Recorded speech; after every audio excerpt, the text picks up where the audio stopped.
Nah sekarang ini One Piece memang berada di ambang perang besar Ragnarok itu loh. Luffy dan krunya itu bersiap meninggalkan kastil Laurus demi membebaskan pangeran Loki, dan semua itu sudah terjadi kemarin. Ada janji misterius yang belum terungkap sekarang ini. Sementara itu di langit Elbaf, Lily dan Bonnie tanpa sadar menjadi target permainan mematikan para kesatria suci.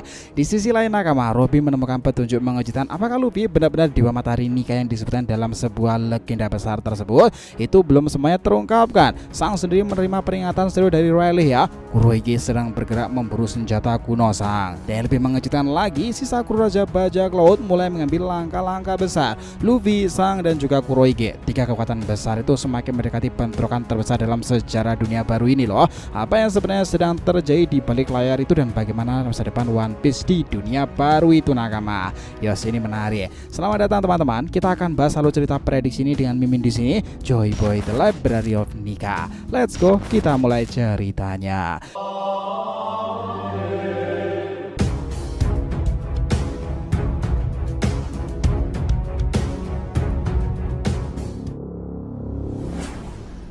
Namun semua pembahasan, jangan lupa untuk like video ini ya nakama, ya, supaya untuk support kalian semuanya nih untuk channel ini ke depannya agar terus berkembang dan berpetualang bersama Nika sang Joy Boy ini. Nah jika sudah, terima kasih banyak dan mari kita mulai petualangannya.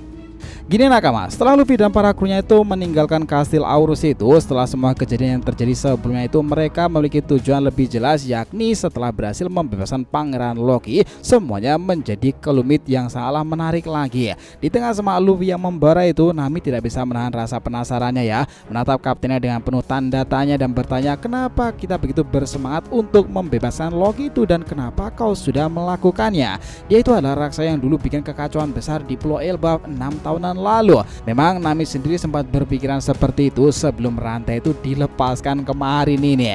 Luffy hanya menyeringai seperti biasa lalu menjawab dengan santai, aku itu punya janji dengannya loh Nami. Namun sayangnya tidak ada penjelasan lebih lanjut soal janji tersebut. Janji macam apa yang bisa membuat Luffy begitu bersemangat? Apakah ini ada hubungannya dengan kelompok bajak laut rambut merah, atau mungkin ada sesuatu lebih besar lagi yang belum diketahui? Di sisi lain nakama, cerita berada di langit Pulau Elbaf sendiri. Di sana Lily dan Bonnie itu tengah melayang di udara berkat teknologi sepatu terbang Lilith nih.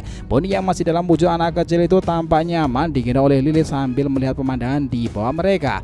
Aku akan mencari tempat terbaik di Pulau Elbaf untuk membangun laboratorium baru. Nah, Lilith kurang lebih mengatakan itu dengan semangat nih. Dari atas sana pemandangan Pulau Elbaf tidak begitu menakjubkan. Perpustakaan burung hantu berdiri dengan megahnya, sementara segala walrus tampak begitu megah dari ketinggian. Di tempat lain yang tidak jauh dari mereka nakama, 4 kesatria suci mulai bergerak nih. Mereka memiliki satu misi, yaitu menangkap anak-anak prajurit Elbaf. Shamrock, salah satu kesatria suci, mulai menjelaskan rencana tersebut. Kita akan memainkan permainan berburu itu sama seperti yang dilakukan oleh Tenryubito di Pulau God Valley 38 tahunan lalu.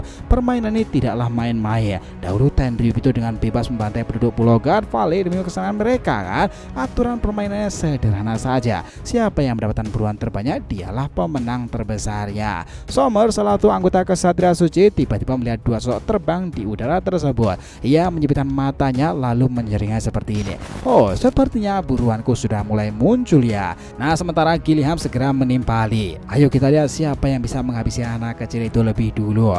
Nah setelah itu nakama, Gunko dengan ekspresi dinginnya itu hanya berkomentar bahwa anak kecil itu sudah ditakdirkan menjadi mangsanya. Adegan pun berganti ke sebuah perpustakaan burung hantu tersebut, tepat di mana Robin dan juga Jaguar di Saul tengah berbincang-bincang. Robin setelah baca buku Harley tersebut tuh mulai menyimpulkan sesuatu yang mengejutkan, bahwa pertempuran besar di dunia ini akan segera dimulai ketika Dewa Matahari Nika bangkit dan membawa kebebasan untuk semua orang, katanya dengan sebuah tanda tanya misterius. Robin makin penasaran dong. Ia menyadari bahwa wujud perubahan Luffy sangatlah mirip dengan kekuatan yang digambarkan dalam buku Harley loh. Bisa jadi nakama, Luffy malah sosok yang disebutkan dalam buku tersebut, Dewa Matahari yang akan ngebawa perubahan besar di kisah dunia ini. Namun Saul memang tampak lebih khawatir. Apakah Luffy benar-benar akan ngebawa kebebasan untuk dunia ini, atau justru ia akan ngebawa kehancuran besar? Disinilah Saul bertanya-tanya. Penduduk Elbaf sendiri itu terpecah memang menjadi dua kepercayaan sekarang ini. Ada yang percaya bahwa Dewa Matahari Nika adalah penyelamat, tetapi pembawa kebebasan dan juga keberuntungan sendiri itu ada efek samping lain.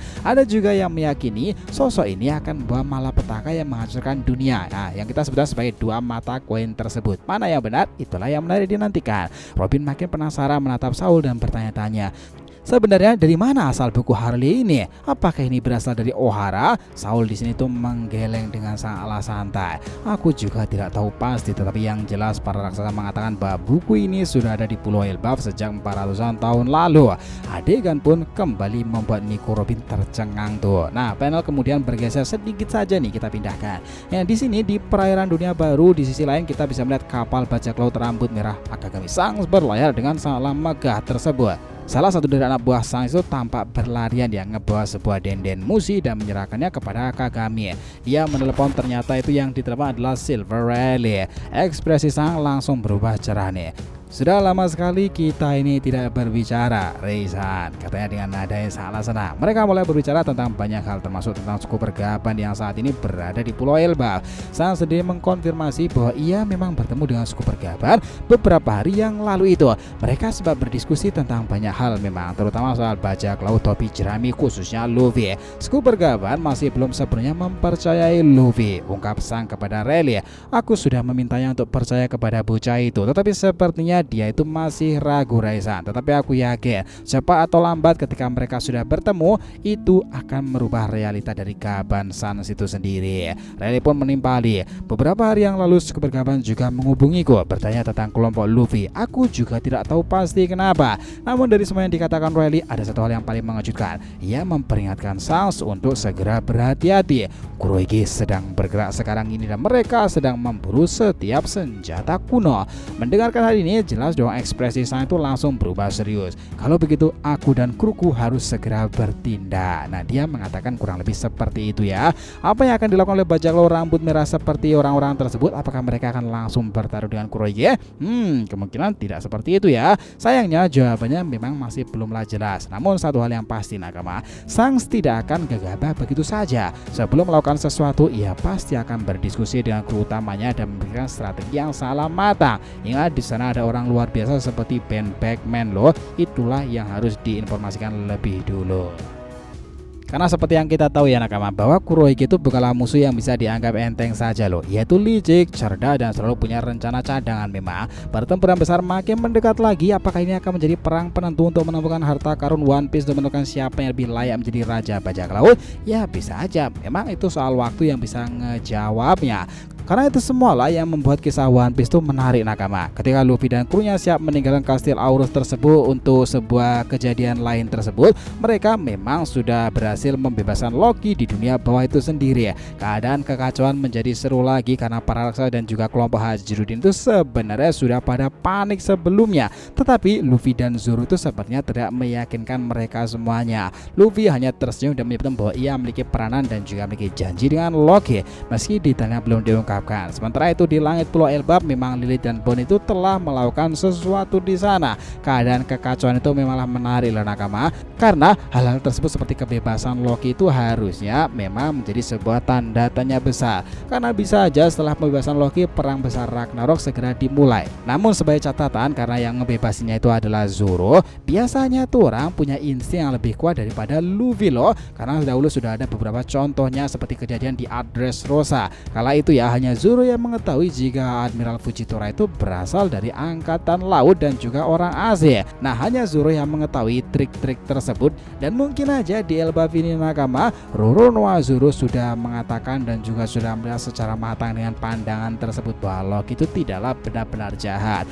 Karena biasanya memang seperti itu loh nakama, karakter yang dianggap jahat oleh publik itu belum tentu jahat. Contohnya apa? Ya Sabo sendiri, kakak dari Luffy. Dia dianggap membunuh King Cobra Alabasta kan, tapi realitanya semua itu dimanipulatif oleh media besar sana, bahwa orang yang membunuhnya itu adalah bagian dari Gurushi dan juga Im Sama, karena dia adalah bagian keluarga D. Nah, bisa aja King Harald tersebut pembunuhnya itu bukanlah Loki, tetapi seseorang dari kesatria suci yang sudah direncanakan pemerintahan dunia sendiri. Ya, jika itu jadi, itu akan menjadi kemelut yang sangatlah menarik. Kalau mau disimpulkan sederhananya, pertarungan besar One Piece makin tak terhindarkan. Luffy melangkah menuju takdirnya sendiri sebagai seorang Nika, namun Nika sendiri memiliki dua perbedaan di Elbaf, pembebas atau bahkan membawa malapetaka. Itulah yang patut dinantikan. Dengan janji misteriusnya dengan Loki sendiri yang juga menganggap sebagai dewa matahari Nika tersebut, perannya ke depan tuh bakal menarik di antara mereka berdua. Di tengah semua itu, Elbaf memang menjadi panggung konflik baru yang lebih besar dari Wano Kuni dengan para kesatria suci yang haus darah itu. Sementara aliansi lama mulai bergerak di balik layar ya, dunia memang dalam kekacauan. Langkah para legenda akan menentukan siapa yang akan berkuasa di era baru kan. Nah pertanyaannya, siapa yang akan memenangkan pertempuran ini nanti, dan siapakah yang akan membuat plot twist dalam art besar Elbaf ini nakama? Kalian sendiri penasaran nggak tentang kelanjutan One Piece kedepannya? Yos, kita akan bahas di chapter-chapter berikutnya. Jadi itulah tadi ya nakama tentang pembahasan bagaimana gambaran yang terjadi tentang kejadian-kejadian One Piece ke depannya. Terima kasih banyak telah menonton cerita ini sampai akhir.